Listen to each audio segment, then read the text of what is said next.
Hi everyone, welcome back to my channel. I'm Tony. If you're new here, hello, welcome. I'm so happy you're here to join me. Today's video is going to be another review. And I say another review because I've been doing quite a few different review videos lately. I did sex toy reviews and then okay, so it's just sex toy reviews, but this is going to be a different type of review. This review is going to be a play party review. I am officially a play tester, a pester, a pest, but in a good way. If you haven't seen my first video about my first ever kink experience in London, so going to my first kink parties, please check it out and then come right back here so that you can watch the next episode. Because this is going to be a series, this is going to be a whole thing now. The first official video in this series was my review of my first experiences going to Crossbreed, rest in peace, and Club the Boat in KV. But since then, I've actually been to quite a few different parties. I've been to some smaller ones, some private ones. I've had people slip into my DMs asking me about how I found the different parties, and whilst I love sharing it, I do get a bit tired of repeating myself. So I figured, let me just make it into a series, let me make a video, and then I can just redirect people to go, here, this is what I thought about it, now leave me alone. I kid, I do love talking to you guys, I just don't like talking about the same things all over again. I get so bored and my brain is just like, I don't want to do it anymore.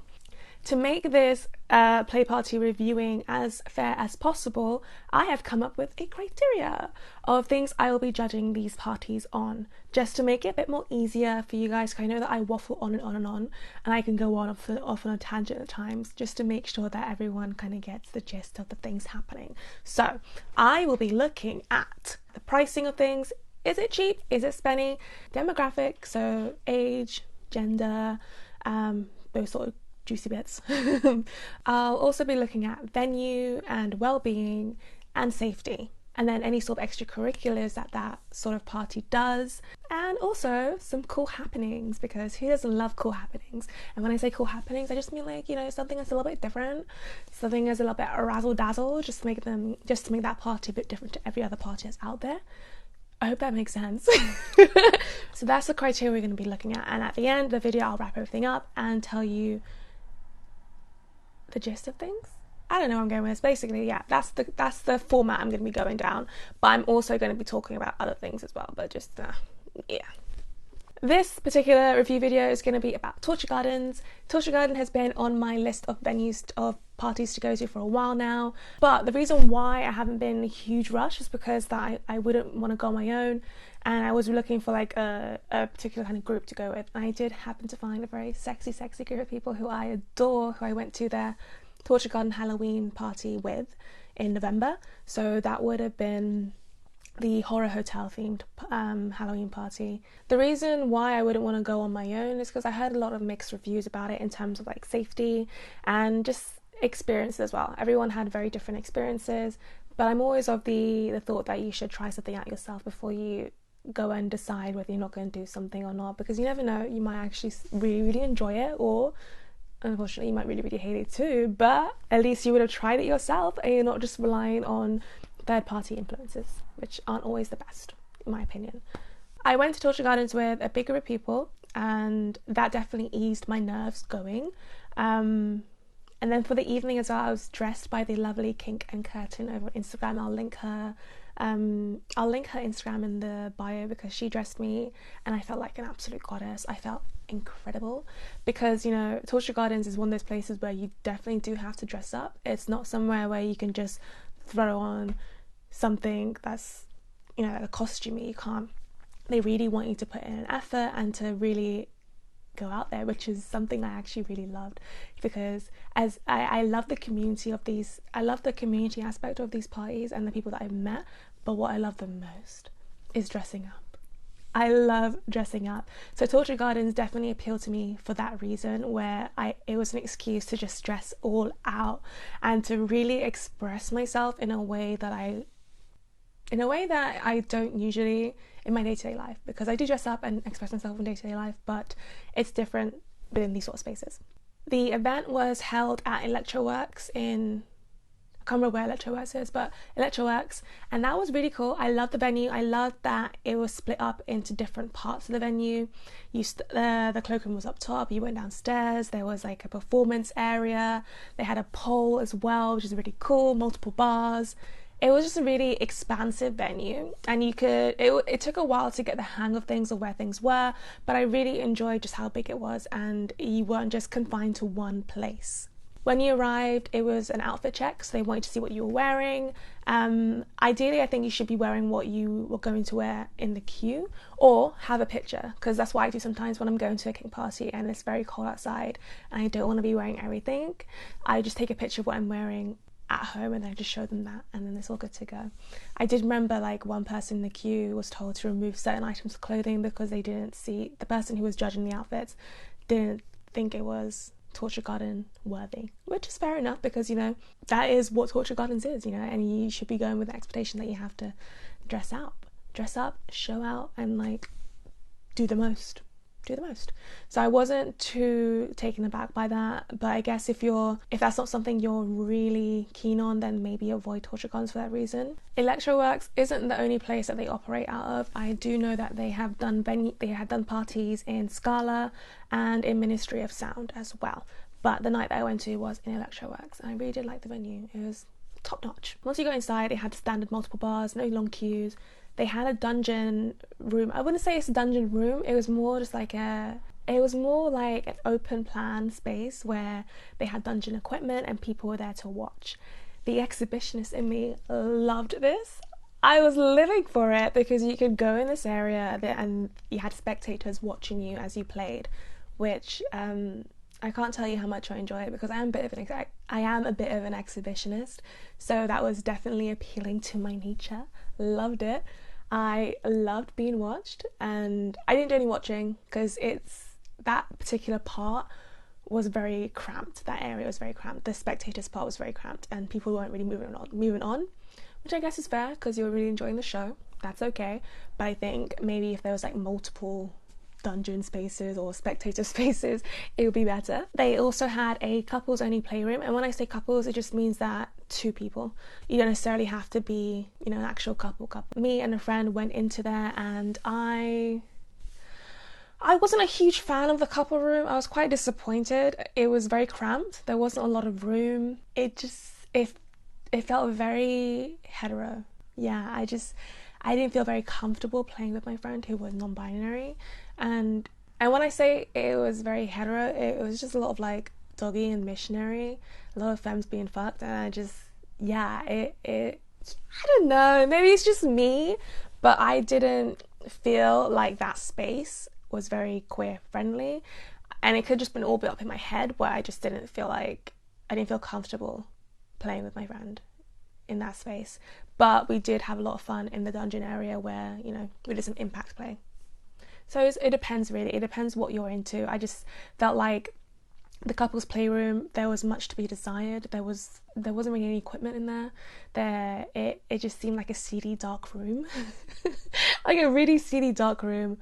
So yeah, I wasn't really impressed by that. But I was told that, you know, the other venues that they operate out of, the couples playroom is a lot better. So one of the couples that I went with, one of the couples that I went with in that group, they said that Ministry of Sound was way better. The couples room there was way better. So who knows? It could just be that particular venue where it wasn't that great.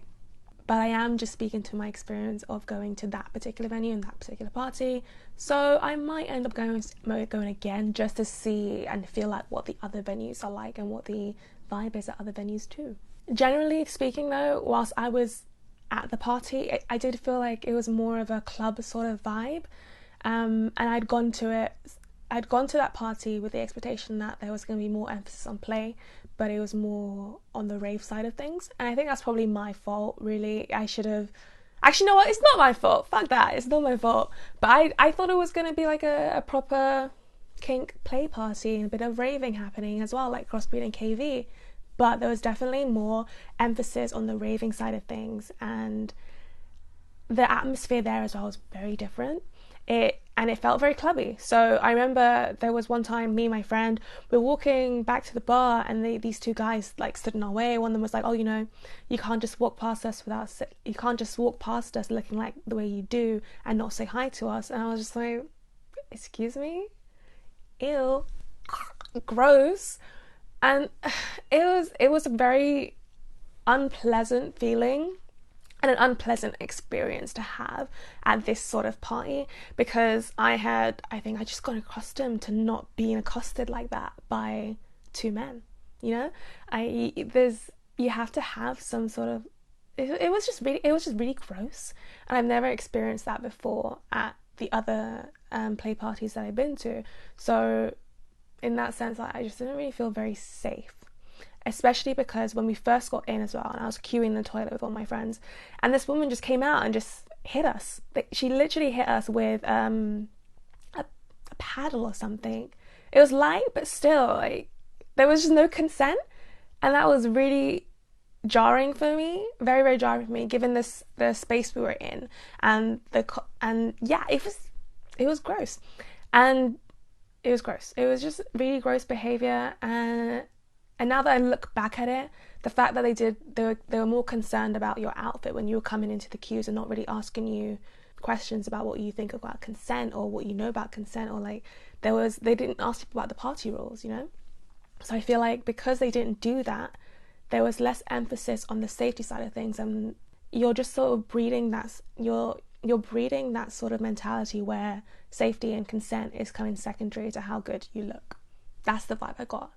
And that's definitely not the sort of vibe I want from that sort of experience or when I go to play parties at all. That being said, I did love the performances that were happening in Torture Gardens. They had performances by various different people, and I loved it. I absolutely loved that side of things, and it's not what I've seen at other play parties before, so it's definitely like a cool happening from Torture Gardens. So whilst it was very different to the other play parties I've been to, and whilst there was less emphasis on play, the different sort of things that were happening were really cool as well. So it wasn't a totally negative experience. I had a really good time overall. The people that I went with definitely made the experience so much better, just being around my friends. I did actually end up speaking to some of the regulars who go to Torture Garden parties all the time, and they said that that particular night there were a lot of newbies. So maybe that's why I was having a lot of issues with, you know, getting my space invaded and not people not asking me for consent. So I think I would definitely go back to Torture Gardens again, just to give it a fair shot. You know, I'm always like, oh, you know, I try things twice. The second time is to make sure that I definitely like it or definitely hate it. So I'm not completely ruling Torture Gardens out, even though it wasn't, you know, it didn't quite live up to my expectations. And I think it's just because, you know, you see the pictures on Instagram and you're like, oh my god, it's gonna be amazing, it's so cool, it's gonna be amazing, it's gonna be wow. And I was wowed. I was definitely wowed by the performances. I was wowed by the venue. I was wowed by a lot of different things, like the dungeon room. But there was a lot more that which wasn't very impressed with. The couple's playroom, the lack of consent, the very heteronormative vibe that was there, and yeah. But you know what? Despite all that, what I would commend Torture Gardens for is like everyone's welcome. Like I saw a mix of ages, a mix of body sizes. It was very inclusive in that sense. But like most, there weren't a lot of people of colour. There weren't a lot of black people there. And it could have just been the night that I went to. But like I said before, within these sort of spaces, I am still the minority.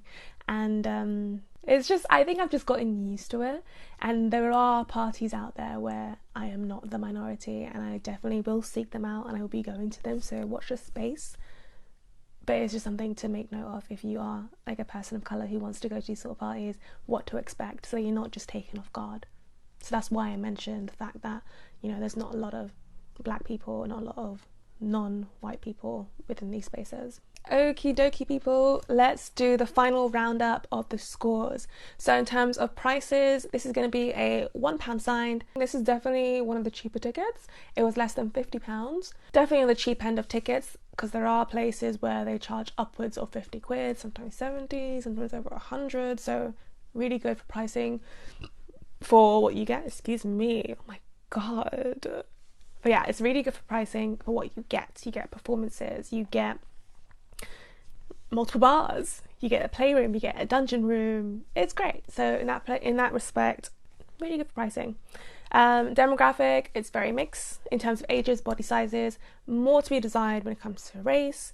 And in terms of sexualities, I don't know, to me it didn't seem that queer, but that was just my perspective. But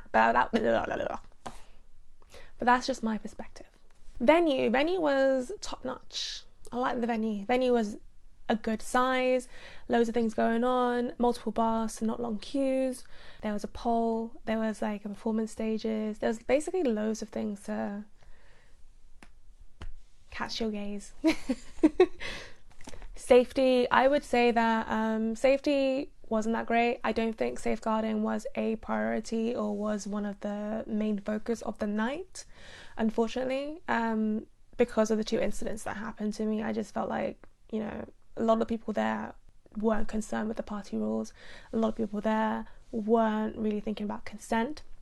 So in that sense, then I would just give that and maybe I haven't actually given scores. So for safety, I would say it's like ew. I would say it could be better. Safety could be better. I just wouldn't recommend going as a solo woman. Nah, I wouldn't do it. Especially, yeah, I just wouldn't do it. Well-being, I didn't see a wellness lingerie. What is going on in Torture Gardens? Come on.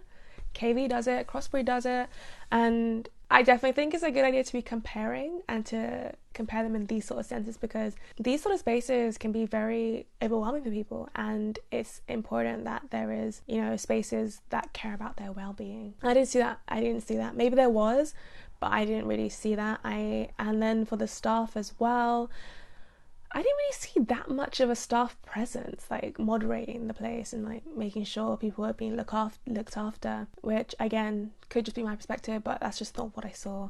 And I was focusing on enjoying myself, so maybe I wasn't looking for that in particular, but yeah. Any extracurriculars? So like I mentioned, loved the performances, loved the spectators gallery of watching me play. I loved it. In terms of any other extracurriculars, I don't believe they do any socials, not really, or any outside workshops or anything like that. And that's my take on Torture Gardens. I had a good time. I'm not in a huge rush to go back again, but I will go back again just because some of the regulars I spoke to were like, you know, it's a different sort of crowd, you know, don't judge it based on this particular event. I'm like, okay, I'm not a judgmental person, I say as I film this recording of judging Torture Gardens for the first time. I will definitely go back again, and I don't think I'll make a whole new video about the second time. If anything, I'll probably just comment and I'll just comment down below about whether if anything's sort of changed and if the other venues are better. We'll see. I really hope you enjoyed this review video. I enjoyed doing it as well because I love letting you know about the cool, fun happenings that I get up to in my life. And if this will sort of encourage you or motivate you to try out new things or to go to these different parties, by all means, I love that. And I hope that it's kind of given you a different perspective of what Torture Gardens is like from my perspective, because my perspective, get there in the end, my perspective is of course different, and I feel like, you know, I always like to look at reviews before I get something or before I do something. So I do hope that you appreciate this and that this helps you in some sort of way to make a decision about whether you're going to go to Torture Gardens or not. Do let me know in the comments if you do go, or if you've had a different experience, or if you have any sort of, I don't know, if you had a favourite party or a particular night that's really good that I should go to instead, that's hosted by Torture Gardens. I'm down. Like I said, I will try everything twice. I'll try everything twice. Keep an eye out for any future party reviews because your trusted pester. I don't think I should go with the word pester. I don't think. But you know what? It's play tester. Pester. Yeah, you know what? Fuck it. We're gonna go pester because your favorite pester is is gonna continue going to all these different parties, and I'm gonna be sharing my experiences with you along the way as well. So do keep an eye out for future videos. I went to Skirt Club recently, which is a space for bi-curious, lesbian, femmes who just want to explore their sexuality without the male gaze, which is really cool. So I'm really excited to make that video. I've been to some smaller parties like Little Black Book. New video coming up with that soon as well. So I'm literally just saying this to hold myself accountable, because I don't want to let you guys down. I don't want to let you guys down. And if I tell you that I'm going to do this video on this and this, I'm going to do it. I'm going to do it because I want to make you happy. Alrighty, don't forget to like and subscribe to this video so that you're notified whenever I make new videos. I'm going to try and stick to the schedule of like putting a video out every last Friday of the month, just because I've got loads of different projects going on right now, and I just realistically don't really have that much time to do anything more frequently, and I don't want to lose my love for this, because I do love making these videos and I love editing them, and I love talking with you guys in the comments as well. So yeah, that's the schedule moving forward. Every last Friday of the month. Put it in your calendars, turn on notifications so you know. Yeah, I think that's it, babes. Yeah, anyways, let me know, talk to me in the comments, talk to me on Instagram, talk to me on, what am I on? Talk to me everywhere. I'll happily speak to you most of the time. Just don't be annoying. Don't be rude, and don't be presumptuous, because I've had some of you come into my DMs from YouTube, and then you presume that just because like I talk about sex and like other stuff, that's all I want to talk about. It's not, and it makes me really sad that that's the only thing you see me for. So don't do it. Be kind, be nice. I am a real person, I'm a real human being, okay? Thank you. Sorry, I didn't mean to go off on one, but it is sort of getting to me, in the sense that I just block people straight away instead of talking to them about this. So now you've been warned. Come into my DMs with nicety and kindness and respect, and then you won't get blocked. Okay. Alright, I will see you next time, my loves. Bye. Mwah.